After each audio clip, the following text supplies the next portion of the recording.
नमस्कार, मेरे चैनल शिवानी की आवाज़ में आपका बहुत बहुत स्वागत है। आज मैं आपको कहानी सुनाने जा रही हूँ मेहनत का फल।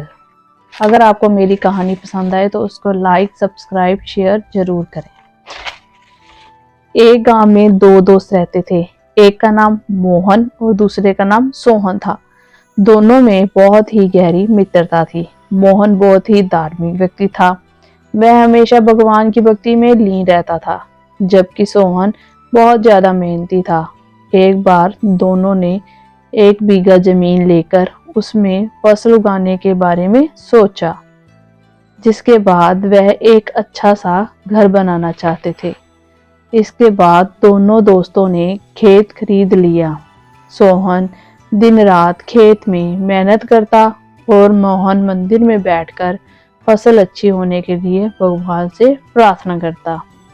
इसी तरह से समय बीतता गया और कुछ दिन बाद फसल पक गई। फसल पकने के बाद उसकी कटाई करके उसे बाजार में जाकर बेच दिया, जिसके बाद उन्हें अच्छा पैसा मिला।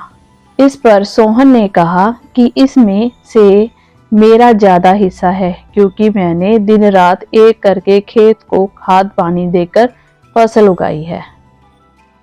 लेकिन यह बात सुनकर मोहन गुस्सा हो जाता है और कहने लगता है कि धन का ज्यादा हिस्सा मुझे मिलना चाहिए, क्योंकि मैंने अपने खेत में अच्छी फसल होने के लिए भगवान से प्रार्थना की है और जब तक भगवान की मर्जी ना हो तब तक कोई भी कुछ नहीं कर सकता। दोनों ही इस बात को लेकर लड़ने लगे।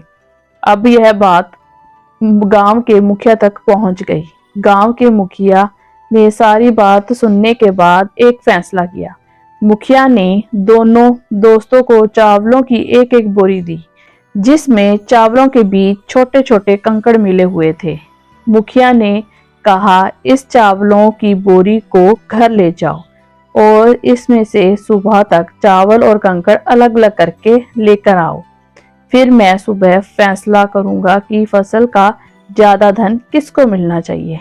दोनों अपनी अपनी चावलों की बोरी लेकर घर चले गए।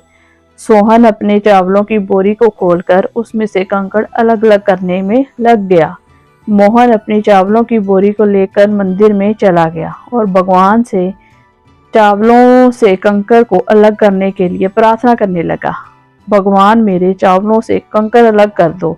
दोनों अगली सुबह मुखिया के पास पहुंचे। सोहन ने तो पूरी रात जाग इस पर मुखिया बहुत खुश हुआ और मोहन ने अपनी बोरी मंदिर से ले जाकर ऐसी की ऐसी मुखिया के सामने रख दी और मुखिया से बोला, आप मेरी बोरी खोल कर देख लीजिए। मुझे भगवान पर पूरा विश्वास है कि इस चावल की बोरी में से कंकड़ निकल चुके होंगे। लेकिन जब मुखिया ने चावलों की बोरी खुलवाई तो देखा सारे कंकड़ चावलों के बीच मौजूद थे। मुखिया ने मोहन को समझाते हुए कहा कि भगवान भी हमारी मदद तब ही करते हैं जब हम अपनी तरफ से मेहनत करते हैं। यह बात समझाते हुए मुखिया ने फसल का ज्यादा धन सोहन को दे दिया। इसके बाद से मोहन को भी सोहन के साथ खेत में मन लगाकर मेहनत करने लगा। इसके बाद इनके खेत में और भी ज्यादा फसल अच्छी हुई।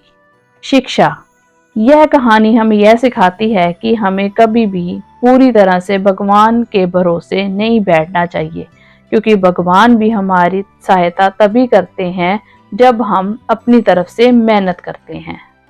धन्यवाद।